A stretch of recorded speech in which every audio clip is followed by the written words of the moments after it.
कारण आता वेगळी सूचना आपली आहे. तर त्याला लक्षात आलं की जर असे आपले स्टाफ इन्क्रीट होत गेले आणि जर आपण त्या स्टाफचा खर्च करत गेलो आणि त्या स्टाफचं मेडिसिन, तिथला वैद्यकीय उपचार याचा 2.5 लाखाच्या आसपास खर्च आला होता. जर आपण असं करत गेलो तर आपण नेमकं जर ह्याच प्रकारे वाढत राहिलं तर आपलं दिवाळच काढत होते. कारण आपण काही कॉर्पोरेट नाही की आपण किती पेशंट ट्रीटमेंट करतोय किंवा काय, आणि आपल्या स्टाफला काय करायचं, पण पेशंट ओळखायचा कसा, ते चेहऱ्याला थोडं होतं येते बघा, कोरोनाचा विषय येतो नाही, त्याचा स्वाब आल्यास तर कळत नाही तुम्हाला. आता आपण कुठच्या टेस्ट कुठल्या असतात ते. म्हणजे मला याच्याशी संदर्भात तुम्हाला प्रश्न विचारायचा आहे. एखाद्या व्यक्तीला जर कोरोनाचा संसर्ग झाला तर नेमकी लक्षणं काय असतात? म्हणजे तुम्हाला आम्हालाही ते कळत नसतं, सामान्य नागरिकांना, तर नेमकी काय लक्षणं असतात? आता सगळ्यांना माहिती आहे की ह्याला एकच आहे, एक तर असिम्प्टोमॅटिक आहे, तो काही बाहेर चेहऱ्यावर कळणार नाही. दुसरा ILI ग्रुप, इन्फ्लुएन्झा म्हणजे सर्दी, ताप, खोकला, सर्दी पडल्यासारखा आजार तो कोविड सारखा असू शकतो. आणि सारी त्यामध्ये थोडंसं ऑक्सिजनचं प्रमाण डाऊन व्हायला लागतं आणि त्यावेळेला तो होणारा आजार सारी, म्हणजे असिम्प्टोमॅटिक पासून, ILI पासून, सारी पासून, ARDS, सिव्हिअर ARDS आणि डेथ, त्या पूर्ण 360 डिग्रीमध्ये हा पूर्ण आजार फिरत होतो. आणि त्यामुळं त्या स्टाफला ज्याला आम्ही ट्रीट करून आणलं तेव्हा असं की आपल्याला असा स्टाफचा ट्रीटमेंट करायची झाली तर आपल्याला डोळा काढावं लागेल, तर आपण स्टाफचा इन्शुरन्स करून घेऊ आपण पहिल्यांदा. त्याशिवाय आपल्याला स्टाफ थांबणार नाही. कारण सारी कंपनी घेत आहे, स्टाफ पाठवताय, रिपोर्ट एखादा पॉझिटिव्ह येतोय, आता काय करायचं? सगळ्या स्टाफचा इन्शुरन्स करून घेतला. आणि इन्शुरन्स करून घेतला, त्या कंपनीनं त्या एजंटनं चांगलं कॉपरेट केलं, त्याच्याप्रमाणे जे हप्ते भरले, 1 वर्षाचा इन्शुरन्स घेतला, सगळ्यांचा 3.5 लाखाचा इन्शुरन्स झाला. त्यामुळे मला असं वाटतं की मी स्टाफ सिक्युअर केलाय. कारण हेल्थ वर्कर जो तुमच्या पेशंटसाठी काम करणार आहे त्याची जर हेल्थ गॅरंटी देत असाल तर तो तुमच्या औषधाला काम करणार आहे. डॉक्टर साहेब, तुमचं अभिनंदन. समाजामध्ये मी काम करत असताना माझ्या टीमची काळजी घेणारी खूप बोटावर मोजणे ती माणसं असतात. वैद्यकीय प्रतिनिधी संघटनेचं सुद्धा मनापासून अभिनंदन की ते ज्या क्षेत्रात काम करतायत. आमची जबाबदारी आहे समाजामध्ये जनजागृती करणे, अवेअरनेस निर्माण करणे. तुमचं कौतुक याच्यासाठी की अनेक सारी माणसं म्हणत होती की आमच्या स्टाफचं आम्ही काय करायचं, पण तुम्ही बार्शीतलं पहिलं हॉस्पिटल असं आहे की तुम्ही तुमच्या टीमची काळजी घेतली आणि प्रत्येकाला एवढे पैसे कागद करत बसण्यापेक्षा एका कॉर्पोरेट कंपनीकडून आपण सगळ्यांचा इन्शुरन्स करूया आणि ते जरा टीम सक्षम करेल, मग लोकांचा विश्वास वाढला, टीमचाही विश्वास वाढला. तर असं सगळं काम केल्यानं नुसतं इन्शुरन्स उतरला तर सगळ्या टीम मध्ये नेमकी काय चेंजेस जाणवायला लागले? सगळ्यांनाच त्या केस नंतर 2-3 केस नंतर काही सिम्पटम्स आले. सगळ्यांना वेगळा आम्हाला ट्रीट करावं लागलं. सगळ्यांना हॉस्पिटल खर्च झाला, कारण आता पेशंटला पुढे पाठवायची गरज नाही एवढा कॉन्फिडन्स आम्हाला आला होता. आणि आम्ही बाकीच्या शहरातून जे काही चालू आहे त्याचा अनुभव घेत होतो आणि आम्ही सगळे एकत्र बसलो की आता आपल्याला ते करायला काय पाहिजे. आता आपण स्टाफचा इन्शुरन्स आपण पेशंट घ्यायचे का नाही घ्यायचे. मग आमचे medical superintendent Gopkar madam, PHO कॅमेराचे doctor Jogan sir, CS Pradeep Dhare sir, या सगळ्यांच्या चर्चेनंतर ते म्हणे की तुम्ही आता स्टाफ पाठवण्यासाठी कोविड लॅबला आपल्याला कोविड सेंटर पाहिजे, तर तुम्ही तुमची स्वीकृती द्या तर आपल्याला ते सगळं करता येईल. नाही तर तुम्हाला प्रायव्हेटमध्ये पण लॉकडाऊनमध्ये प्रायव्हेटमध्ये स्टाफ कुठं पाठवायचा, कुठली वाहनं जात नाही, प्रत्येक वेळेला ॲम्ब्युलन्स स्टाफ पाठवू शक्य नाही. मग डॉक्टर कल्ले म्हणून माझ्या डिपार्टमेंटचे सोलापूरचे लॅबचे इन्चार्ज आहेत, त्यांनी सांगितलं की तुमची स्वीकृती आल्याशिवाय तुमचा स्टाफ टेस्टिंग करता येणार नाही. आणि जिल्हाधिकाऱ्यांची सोलापूर वार्षिक मीटिंग झाली होती, त्याला आपला प्रिपेअरनेस विषयी चर्चा होत होती. एक भाग झाला, इन्शुरन्स काढला, आता स्टाफ पाठवायला कसा, कारण स्टाफ पहिल्यांदा घेतला आपण आता. तर ते म्हणे मग ठीक आहे, म्हटलं आपण काय करूया की काही खात नाही, 10 बेड आपण कोविड सेंटर देऊन टाकूया, काय केलं 10 बेड देऊन टाकूया आणि आपला हा प्रिपेअरनेस झाला. आणि आम्ही तसं पत्र देऊन टाकलं मेडिकल सुपरिटेंडेंटला बार्शीच्या की आमची स्वीकृती आहे, आमचं हॉस्पिटल तुम्ही येऊ शकता. आणि मला युट्यूबवरनं आणि याच्यावरनं न्यूज आली की तुमचं हॉस्पिटल डेडिकेटेड कोविड हॉस्पिटल झालं म्हणे आणि तुम्ही वाचली का न्यूज? वाचली. म्हटलं तर ते 10 बेड्स आपल्याला करायचं आहे, कारण कसंही आपल्याला करावं लागणारच आहे. आपला बाय फोर्स करण्यापेक्षा आपण व्हॉलेंटरी केलेलं चांगले, आपण करूया. मग त्याच्याप्रमाणे हा एक दुसरा भाग झाला की आपण करूया. कलेक्टर ऑर्डर आली आणि कलेक्टर ऑर्डर म्हणजे काय असतं तर तो पण अनुभव आम्हाला जरा सांगा. म्हणजे सगळ्यांना ट्रीटमेंट माहिती आहे, पण मी थोडासा अँटीबायोटिक विषयी एका फेसबुक लाईव्हमध्ये बोललो पण आहे, म्हणून मी दुसरा ऑर्डर सांगतो की आपला म्हणजे स्वातंत्र्यपूर्व काळामध्ये 1800 तुम्ही आदेश बघितले ना, जिल्हाधिकाऱ्यांनी असं अधिकृत करतो की 1897च्या पॅन्डेमिक ऍक्ट प्रमाणे किंवा त्यात थोडं सुधारणा, 1897चं पॅन्डेमिक ऍक्ट हा त्यात प्रत्येक वेळा मेन्शन केला असतो. मी हे अधिकृत करतो, मी ह्यांना हे असा आदेश देतो. हे म्हणजे नेमकं काय तर 1897ला मुंबई प्रांतामध्ये प्लेगची साथ आली. मुंबई प्रांतमध्ये मुंबई, पुणे, पश्चिम महाराष्ट्र, विदर्भ मराठवाडा त्यात 1897 त्याच्यामध्ये असं महाराष्ट्र नव्हताच, त्यामुळे तो काही विषय नाही. तर त्या मुंबई प्रांतामध्ये आल्यानंतर आणि हा आपला ड्रॉपलेट इन्फेक्शन आहे आपण असं म्हणतोय कोविडला, तो तर एअरबॉर्न होता. एअरबॉर्न मध्ये रिस्क खूप जास्त म्हणजे आपण इथं बसतो सगळे, आपण सगळे एका माणसावर सगळे फिरवू शकतो. इथं दोन डिस्टन्स जर पाळलं सोशल डिस्टन्स तर ते कदाचित कमी होण्याची शक्यता आहे. तर आता जो पॅन्डेमिक ऍक्ट आला, त्या ऍक्टच्या ज्या सूचना होत्या त्या सूचना करण्यासाठी इंग्रज सरकारने त्यावेळेला एक अधिकारी नेमलं. त्या अधिकाऱ्याचं नाव सगळ्यांना माहिती का बघा, मी सांगितलं असेल, रँड नावाचा अधिकारी नेमलं. तो पुण्यात आला, रँडचा तो अधिकारी पुण्यात आल्यानंतर त्यांनी उपाययोजना सुरू केल्या आणि ते सांगितलं की हा काही कंट्रोल होत नाही. मग त्या काळचे आपले राजकीय मंडळी जे होते, लोकमान्य टिळक वगैरे, त्या लोकांनी सांगितलं की ठीक आहे, आम्ही तुम्हाला सहकार्य करू, कारण आपण लोकांना वाचवायचंय, लोकांना मरू द्यायचं नाहीये, लोकांना कसं वाचवणार आहे तुम्ही. तर मग ते सांगितले की आपण असं असं करूया, हे करूया. सुरुवातीला ते थोडंसं वेवलेन जुळली, लोकमान्य टिळकांची पण वेवलेन जुळली, लोकमान्य टिळकांनी पण ते मान्य केले की आपण असं करूयात. पण लक्षात आलं की रँडनं रिकमेंडेशन केलं की ही साथ कंट्रोल करण्यासाठी आपल्याला मिलिटरीला बोलवण्याशिवाय पर्याय नाही. लोक ऐकत नाहीत, हा विषय परत येणार आहे. लोक ऐकत नाहीत, मिलिटरीला पाचारण करण्याशिवाय पर्याय नाही. मिलिटरीने काय केलं, लोकांच्या घरात घुसले आणि त्याला क्वारंटाईन आणि आयसोलेशन शब्द आता सगळ्यांना पेट झाली माहिती, ते त्या काळाचे शब्द. क्वारंटाईन म्हणजे तुम्ही सस्पेक्ट आहात, तुम्ही कन्फर्म नाही. आयसोलेशन म्हणजे तुम्ही कन्फर्म आहात. तर पुण्यामध्ये संगमवाडीला त्यांनी एक आयसोलेशन सेंटर उभारलं आणि मला वाटतं स्वारगेटला त्यांनी क्वारंटाईन सेंटर उभारलं आणि लोकांना अक्षरशः मिलिटरीने सगळ्या म्हणजे मंदिरामध्ये मशिदीमध्ये जाऊन जे काही केलं त्यामुळं लोकांचा खूप खुश झाला. आणि मग त्याला एक सगळ्यांना माहिती समजलं कसं, या इंग्रज सरकारचं डोकं ठिकाणावर आहे का, या सरकारचं डोकं ठिकाणावर आहे का. आणि ज्यावेळेला असं स्टेटमेंट झालं, त्या स्टेटमेंट नंतर थोडी लोकभावना इंग्रज सरकारविषयी थोडासा रोष होता झाला आणि त्याच्यातून चाफेकर बंधूंनी त्या सामाजिक परिस्थितीमध्ये रँडचा खून झाला हे सगळ्यांना माहिती आहे. तर तो खून सुद्धा ह्या पॅन्डेमिक मध्ये झालेला आणि त्यामुळे लोकमान्य टिळकावर पहिला राजद्रोहाचा गुन्हा दाखल झाला. लोकमान्य टिळकावरती राजद्रोहाचा पहिला गुन्हा दाखल झाला आणि तो ऍक्ट 1897चा तो ऍक्ट अजूनही ऍक्टिव्ह आहे. त्यात काही चेंजेस झाले पण तो मेन ऍक्ट 1897चा आहे आणि तो या आजारासाठी होता.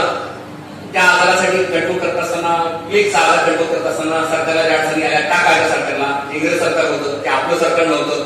आता हे आपल्या ह्या पॅन्डेमिक मध्ये आपलं सरकार आहे, आपले राजकारणी आहेत, आपले प्रशासक आहेत, तरी सुद्धा प्रॉब्लेम होतोय. त्या काळच्या कशा अवस्था असेल.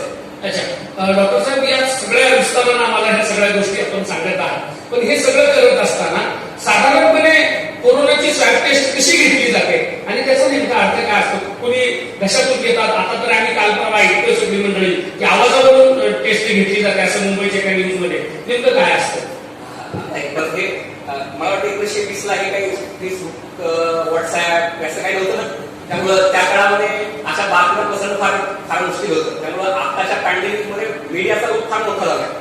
तर मीडियाला पण जबाबदारीने त्याचं निवेदन करणं, कारण कळलं नसेल, चुका झाल्या असं सगळ्यांच्या, चुका सगळ्यांच्या झाल्या, सगळ्यांच्या झाल्या. म्हणजे आपण कोणाला एकाला दोषी करू नाही, सगळ्यांच्या चुका झाल्या. म्हणजे राजकीय व्यक्तीपासून प्रशासकीय, मीडिया, सगळ्या चुका होत्या, पण शिकताय. पण हे सगळंच नवीन होतं त्यामुळे सगळ्याच चुकणार. पण आता ह्या चुकाचं अवलंबन न करता एकमेकांना मदत करून कसं यात बाहेर पडायचंय हे लक्षात घेणं गरजेचं आहे. आणि जर आपण हे लक्षात नाही घेतलं तर अक्षरशः अजूनही काही प्रोजेक्शन असे येत आहेत की आपल्याकडे डिसेंबरला पीक येईल, त्यात लाखो माणसं मरतील. आताच अवस्था वाईट आहे, हॉस्पिटलमध्ये बेड मिळाले गेले आणि तिथं पेशंट बेड मिळत नसल्यामुळं उपचारा व्हावी अशा थोड्याशा मीडियामध्ये न्यूज जात आहेत. थोडंसं त्याचं कारण आपला प्रिपेअरनेस किती झालाय. या मुलाखतीच्या निमित्तानं तुम्ही खूप छान मुद्दा हाताळताय. म्हणजे माणूस जेवढा साप चावून मरत नाही तेवढा घाबरून जास्त मरतो. मीडियानं सुद्धा एखादा प्रश्न हाताळत असताना थोडंसं धीरानं तो हाताळला पाहिजे असंही तुम्हाला याच्यातून सांगायचं. 24/7 आपल्याला त्याच बातम्या, करोनाच्या बातम्या कंटिन्युअस त्याच चालू आहेत आणि त्यात काही घडलं की मग ते निगेटिव्ह न्यूज होते, मग त्याची बदल. आणि प्रशासन त्यांना ते कामाची पद्धत असते, राजकीय लोकांना कामाची पद्धत, डॉक्टर आणि हेल्थ केअर वर्करांना ही कामाची पद्धत माहीत नसते. ते अशा काही न्यूज झाले ना त्यांचं मॉरल खूप डाऊन होतं. ते कारण वाटते आपण काम घालवले, आमच्या जीव लोक घालवले आणि तुम्ही काय घालवले मीडियामध्ये तुम्ही तसं हे करताय. काही तर ते त्या कमिटीकडे जावा, त्याच्यात बसा, चर्चा करा आणि त्यात मार्ग काढा. असं एकदमच त्याला निगेटिव्ह म्हणलं की त्याचं मॉरल डाऊन होतं आणि त्याचा काम असूचं आणि मग आपल्यासाठी आपणच काम करणार आहोत. येस, म्हणजे असं म्हटलं जातं की काम करणाऱ्या माणसाच्या पाठीवर जर शाबासकीची थाप मारली तर 10 हत्तीचं बळ त्या माणसाच्या अंगामध्ये येतं. पण काम करणारा माणूस थोडा जरी चुकला तर त्याला इतकं झोडपलं जातं सगळ्या माध्यमांमधून, त्यामुळे तो काम करायचं सोडून देतो अशी ही भीती असते. तुमच्या हॉस्पिटलमध्ये आणि मुंबईच्या एका कॉर्पोरेट हॉस्पिटलमध्ये असं एक वाक्य लिहिलेलं ऐकलं, डॉक्टर देव नाही. ते वाक्य जरा आम्हाला विस्तारानं सांगा. ते खूप सुंदर लिहिलंय तुम्ही तिथं. डॉक्टर हा एक वैद्यक शास्त्राची पदवी घेऊन बाहेर पडलेला तुमच्या मागच्यासारखा तुमच्या माझ्यासारखाच एक माणूस आहे सर्व वैद्यक शास्त्रामध्ये, आणि त्याच्यामुळं तो काही माणूस आहे त्याला सुद्धा हा आजार होऊ शकतो. म्हणजे आता अपडेट्स असे आहेत की IMA जवळपास 100च्या पुढे डॉक्टर्स या आजाराला बळी पडेल. बापरे, 100 नागरिकच बळी पडतो असं नाही तर डॉक्टर सुद्धा उपचार करता हो, सेनापती सुद्धा लढता धाराती पडतोय. धाराती पडले आणि ही सिच्युएशन फार भयंकर आहे. जर तुम्ही त्यांचं मॉरल पोस्ट अप ठेवलं नाही, त्यांनी जर काही त्यांना काही त्याच्याकडनं काही एरर घडल्या असतील, त्यांनी जर थोडीशी लेवलला चर्चा केली नाही तर त्यांचं मॉरल जर डाऊन झालं तर आपल्या पेशंटसाठी पुण्या मुंबईला बेड उपलब्ध नाही, सोलापूरला बेड उपलब्ध नाही. एखादं असेल. डॉक्टर साहेब अतिशय महत्वाची आणि गंभीर गोष्ट सांगितली. काल परवा अश्विनी हॉस्पिटलचे डॉक्टर मुंबई म्हणून माझे मित्र आहेत, मी त्यांच्याशी चर्चा करताना त्यांनी असं सांगितलं 13 तास पेशंटवर अंत्यविधी करण्यासाठी वेटिंग आहे. हे वाक्य जेव्हा मी ऐकलं कॉमन मॅन म्हणून तेव्हा मी हरवून गेलो. 13 तास त्यांनी सांगितलं कोविडचा पेशंट हा विद्युत दाहिनीमध्येच जायला पाहिजे आणि त्याच्यासाठी एका पेशंटला 1 तास लागतो. म्हणजे त्याला 20च मिनिट लागतात, पण पुढे सगळी प्रोसेस व्हायला 40 मिनिट लागतात. म्हणजे एका तासाला कितीही फास्ट आम्ही गेलो तर 23 ते 24च पेशंट आम्ही करू शकतो. काल परवाचं तिथलं वेटिंग आहे 13 तास. हे ऐकल्यानंतर माझ्यासारख्या माणसाच्या मनात धडकीच बदली. खरंच तुमचं मनापासून अभिनंदन की इतक्या सगळ्या सिच्युएशनला आम्ही सगळी माणसं काम करत असतो, पण तुम्हाला जेव्हा आम्ही बघत असतो तेव्हा खूप सगळ्या गोष्टी आम्ही करत असतो असं आम्हाला जाणवतंय. कोरोनाची टेस्ट नेमकी कशी असते आणि ते काय करतात? हा मला वाटतं आपण या सगळ्या जागतिक राजकीय आणि याच्यातून प्रशासकीय आपण आपल्या आजच्या समजमध्ये विषयाकडे आपण आता चालू असं वाटतंय. तर टेस्ट निदान करण्यासाठी टेस्ट महत्वाची का तर हो, पण त्याच्याबरोबर तुम्हाला सिम्पटम्स कुठले त्या गाईडलाईन्स प्रमाणे ILRचे सिम्पटम्स किंवा सारीचे सिम्पटम्स असतील तर तुम्हाला आता आपण गाईड म्हणतो की तुम्ही कोविड सस्पेक्ट आहात आणि कोविड सस्पेक्ट असेल तर स्वॅब घेतला जातो आणि स्वॅब पाठवला जातो आणि ते स्टिक असते, स्वॅबची स्टिक असते, त्याला व्हायरल ट्रान्सपोर्ट मीडियामध्ये ते बुडवून ठेवली जाते. म्हणजे अगोदर आपल्या घशातनं नाकातून घ्यायची टेस्ट आहे, थुंकीतनं घेऊ शकतो, ब्रॉन्कोस्कोपी करून घेऊ शकतो, पण थुंकीतनं काही ते थुंकी येतच नाही पेशंट, त्यामुळे त्याचा प्रश्न येत नाही. ब्रॉन्कोस्कोपी पेशंटची केली जात नाही, त्यामुळे त्याच्यातही प्रश्न येत नाही. पण राहिला नाकातून किंवा घशातून तो स्वॅब स्टिक फिरवायची आहे आणि त्याची काही रॉकेट सायन्स नाहीये, सिंपल टेस्ट आहे. पण ते त्याची जी घ्यायची टायमिंग आहे, त्याचं ट्रान्सपोर्टेशन जे आहे, त्याला प्रत्येकाला प्रोटोकॉल ठेवले, त्या प्रोटोकॉल प्रमाणे टेस्ट गेली पाहिजे. त्यामुळं RT-PCR real time polymeric reaction जे आहे RT-PCRचा कॉम्पाउंड, तर त्याच्या प्रोटोकॉलनुसारच ती टेस्ट गेली पाहिजे. त्याच्यात सॅम्पल ऍक्सेप्ट होत नाही. एखाद्या पेशंटचं आपण स्वॅब घेतला की त्याचं आपल्या ICMRच्या वेबसाईटवरती नोंदणी होते. त्यामुळे तुम्ही नुसतं CBC सांगितलं की तुमची नोंदणी पण होणार आहे, कुठंच नाही. पण तुमचा स्वॅब सांगितला की तुमची ICMRच्या साईटवरती कोविड सस्पेक्ट म्हणून नोंदणी होणार आहे, तो स्वॅब कोविड कन्फर्म म्हणून नोंदणी होणार आहे आणि मग त्याची ट्रीटमेंट त्याच्याप्रमाणे पुढे होत राहील. तर ही जी पहिली टेस्ट आपण म्हणतोय जी सगळ्यांना माहिती आहे RT-PCR. तर RT-PCR टेस्ट होतं, RT-PCR टेस्ट होते. आता ह्या टेस्ट मध्ये पण बऱ्याचशा सीबीनेट आलं, ट्रूनेट आलं, अशा त्या RT-PCR पॅरलल टेस्ट आल्या. त्याच्यामध्ये काय करतायत की हा व्हायरस नाकातून घशातून जातोय आपल्या फुफ्सापर्यंत, तर त्या स्टिकनं तो व्हायरस पिकअप करतोय आपण, तो त्या मीडियम ट्रीटमेंट टाकतोय. त्याला कोल्ड चेन, जसा पूर्वी वॅक्सिनला वगैरे बघितलं असेल की बॉक्स असतो त्यातून किंवा मेडिकल इन्फॉर्मेशन एका माहिती की काही इंजेक्शन आपल्याला ते कोल्ड चेनमध्ये ठेवावं लागतं आणि त्याची इफिकस संपते. तर तसंच ते औषध जसं औषध ठेवतो तसंच ते व्हायरस सुद्धा आपल्याला तो कोरोना सोलापूरच्या आपल्याला पाठवावा लागतो आणि तिथं त्याचं सगळं नोंदणी होते आणि त्याला साधारण 12 ते 24 तास लागतात की त्याचा रिपोर्ट आपल्याला समजतो की हे आहे. पण हे सगळे प्रोसिजर आहे त्याला 2-3 दिवसाचा वेळ लागतो. एखाद्याची टेस्ट निगेटिव्ह आली म्हणजे त्याला कोरोना नाही का? आपण काय करूया की आता हे आर्टिफिशियल टेस्ट सुरुवातीला आली, त्यानंतर काही टेस्ट नवीन आल्या, रॅपिड अँटीजेन टेस्ट हे आता पॉईंट ऑफ केअर होते आणि कॉन्टॅक्ट ट्रेसिंगसाठी खूप वापरलं गेलं जातं. तर ही रॅपिड अँटीजेन टेस्ट आहे ते हार्ट कागदामध्ये तुम्हाला रिपोर्ट त्याचा मिळू शकतो, त्यामुळे ती टेस्ट पण वापरली जाते. अँटीबॉडी टेस्ट जे आहे ते अँटीबॉडी टेस्ट हे पेशंटला इन्फेक्शन होऊन गेल्यानंतर मिळणारी टेस्ट आहे. म्हणजे आयजीन हे पेशंटला 2-3 आठवड्यानंतर कळणारी टेस्ट आहे. त्यामुळे ती टेस्ट आपण पेशंटच्या निदानासाठी वापरत नाहीये. अँटीबॉडी टेस्ट आपण वापरतोय 2च गोष्टी, रॅपिड अँटीजेन आणि आरटीपीसीआर. अच्छा, आम्हाला हे सांगा, आम्ही बऱ्याच वेळा काही चुकीचे काही बरोबर असे व्हिडिओ ऐकले महाराष्ट्रभरामध्ये, काही लोकांनी विनोदाला घेतले. एखादा पेशंट जर पॉझिटिव्ह आला तर पुढे नेमकं काय उपचार करतात? काही मंडळी आयसोलेशनच्या वाटामधून आम्हाला सांगतो काही नाही रे, नुसतं झोपलं, काही मला दिलं नाही, गोळी सुद्धा दिली नाही. हे काय खरं काय खोटं? नेक्स्ट पॉझिटिव्ह पेशंटवर काय उपचार केले जातात? आता मगाशी आपण 360 डिग्री हा व्हायरस फिरतोय, म्हणजे प्रत्येकाचं शरीर वेगळ्या प्रकारे रिस्पॉन्ड करते. त्यामुळे काही लोकांना असिम्पटॅमॅटिक फेज मध्ये आहेत, काही लोकांना आयलॅश म्हणजे सर्दी ताप खोकला असे सिम्पटम्स आहेत, काही लोकांना निमोनिया सारीचे सिम्पटम्स आहेत, काही लोकांना एआयडीचे सिम्पटम्स आहेत, त्याला पेशंटला व्हेंटिलेटर लागणार आहे. तर अशा या 360 डिग्री मध्ये सांगणाऱ्या आजारामध्ये तुम्हाला सगळं एकत्र ठेवायचं नाहीये. गव्हर्नमेंटनं आपल्या किंवा आयसीएम मध्ये सांगितलं त्याला 3 टायर सिस्टीम पाहिजे. म्हणजे पहिलं सीसीसी असेल म्हणजे कोविड केअर सेंटर, दुसरं डीसीएचसी असेल त्याच्यामध्ये dedicated Covid health care centre, आणि डीसीएच असेल डेडिकेटेड कोविड हॉस्पिटल असेल. त्या 3 टायर मध्ये सिस्टीम मध्ये असेल. तर असिम्पटॅमॅटिक असेल, त्याला लक्षणं फारशी नाहीये, त्याला काही थोडासा सर्दी ताप खोकला आहे, तो सीसीसी मध्ये राहू शकतो. आणि आता नवीन गाईडलाईन प्रमाणे तो होम आयसोलेशन मध्ये सुद्धा राहू शकतो, प्रोव्हाइडेड तुमचं वय 50 वर्षांपूर्वी नको आणि तुम्हाला कुठलेही कोमॉर्बिड नको, त्याच्याविषयी आपण बरोबर उल्लेख करणार आहोत. तर हे लोक घरी राहू शकतात आयसोलेशन मध्ये त्याचे फिक्स प्रोटोकॉल फॉलो करून. आणि ज्यांना ऑक्सिजन लागतोय किंवा ज्यांना मेंटेन लागतोय त्यांना मात्र हॉस्पिटलमध्ये पाहिजे, तो डीसीएचसी किंवा डीसीएच या ठिकाणीच असेल, तो हॉस्पिटलमध्ये असेल. अच्छा, म्हणजे असं साधारणपणे त्याच्यात वर्गीकरण. हा कोविडचा विषाणू शरीरात गेल्यावर नेमकी काय स्थिती होते रेग्युलर माणसामध्ये आणि कोविडच्या पेशंटमध्ये शरीरामध्ये काय व्हायला लागतं? आता हे थोडंसं इंटरेस्टिंग आहे, हे थोडं समजून घ्यायला पाहिजे आणि सोपं आहे, फार अवघड नाही. कसं आहे, व्हायरस कशातून जातोय? श्वासातून जातो, ड्रॉपलेट इन्फेक्शन आहे. एकाकडून दुसऱ्याकडे गेला तर त्याच्या नाकातून गेला, श्वास नलिकेत गेला आणि तो फुफ्फुसापर्यंत पोहोचला. तो फुफ्फुसापर्यंत पोहोचल्यानंतर काय होतं? त्या फुफ्फुसाच्या ज्या पेशी आहेत, फुफ्फुसाच्या ज्या पेशी आहेत त्या पेशीलावरती आपल्या शरीरामध्ये ऑक्सिजन घ्यायचं काम ते फुफ्फुस करतं. एकदम द्राक्षासारखा कोश असतो आणि त्या प्रत्येक पेशीमधून ऑक्सिजन येतो, आपला ऑक्सिजन पोहोचतो आणि त्या पेशीतून तो शरीरात पोहोचवतो, आरबीसी मार्फत सगळ्या शरीरात पोहोचवला जातो.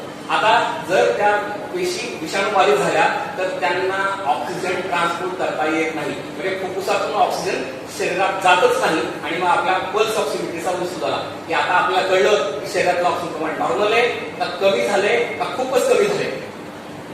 त्यामुळं फुफ्फुसात गेलेला विषाणू जो आहे तो त्या निमोसाइट्स वरती अफेक्ट करून त्याची oxygen carrying capacity, oxygen absorb carrying capacity कमी करून टाकतो आणि त्यामुळे पेशंटच्या फुफ्फुसाला सूज येते, रक्ताच्या गुठळ्या होतात आणि मग त्याला घाम लागतो आणि मग आपण पुढच्या सिम्पटमकडे. अच्छा, साधारणपणे याच्यावर काहीच इलाज नाही असं म्हणतात, हे नक्की आहे का? आता आपण सांगितलं की असिम्पटॅमॅटिक लोकांना काही औषधी गरज नाही, त्यांना पॅरासिटामॉल, कफ सिरप हे साधे औषधे चालतात. पण जे डीसीएचसी मध्ये औषधं देतात किंवा डीसीएच मध्ये देतात त्याच्यामध्ये मात्र आपल्याला वेगवेगळ्या प्रकारे कुठलाही आजार थांबवण्यासाठी कुठलाही आजार असू दे त्याचं प्रिव्हेन्शन महत्वाचं पहिल्यांदा एक. दुसरं, त्याच्यावरती क्युअर काय आहे का बनणं गरजेचं आहे. तिसरं, त्याला कंट्रोल करता येते का, सपोर्टिव्ह केअर आहे का, आणि चौथं पॅलिएटिव्ह केअर आहे का. तर सीसीसी मध्ये मात्र तुम्हाला सिम्पटॅमॅटिक ट्रीटमेंट मिळणार आहे. तो एक असिम्पटॅमॅटिक पेशंटसाठी लागणारा विभाग आहे आणि तो वसतिगृहामध्ये, शाळांमध्ये त्या ठिकाणी ज्याच्याप्रमाणे शहरामध्ये सोय त्याप्रमाणे केलेला आहे. आपल्याकडे आंबेडकर वसतिगृहामध्ये आहे, पॉलिटिकल कॉलेजमध्ये आहे, या ठिकाणी सीसीची सोय केलेली आहे. आणि DCSC हे कॅन्सर हॉस्पिटल म्हणून DCSC डिक्लेअर केलेलं आहे आणि बाकी वेगळ्या हॉस्पिटल, आपलं हॉस्पिटल आणि सोमाणी सरांचं हॉस्पिटल हे DCH हॉस्पिटल म्हणून काम करतात. तर हे पेशंट आता ऑक्सिजनची पातळी कमी व्हायला लागली. असिम्टमॅटिक असाल तर तुम्ही एक तर घरी राहा किंवा CCC ला राहा. आता तुमची ऑक्सिजनची पातळी कमी व्हायला लागली तर तुम्ही आता हॉस्पिटलमध्ये असलं पाहिजे. आता पेशंट हॉस्पिटलमध्ये पोहोचतो. अच्छा, सौम्य आणि मध्यम तीव्रतेच्या आजारावर साधारणपणे काय उपचार केले जातात याच्यावर? सौम्यला हे सांगितल्याप्रमाणे सिम्टमॅटिक उत्तर आहे आणि मध्यमचा जो हॉस्पिटल आला पेशंट आहे त्याला आता जे सांगितलं 4 स्टेप्स ट्रीटमेंटचे. Yes. पहिलं प्रिव्हेन्शन. हे प्रिव्हेन्शन मध्ये मास्क आला. आपला वॅक्सिनचा फार सगळ्या वॅक्सिन फार एक्साइटेड. वॅक्सिन कधी येणार आहे? यस, हे आम्हा सगळ्यांसाठी उत्सुकतेची गोष्ट आहे. जर एका बाजूला सगळ्या समाजात असं म्हटलं जातं की हे गंभीर आहे, तर मग याच्यावर लस कधी निघणार आणि निघली की ती डायरेक्ट वार्षिकच येणार. वॅक्सिन म्हणजे प्रिव्हेन्शन आहे. म्हणजे तुम्हाला इन्फेक्शन होऊ नये किंवा डिसीज होऊ नये म्हणून.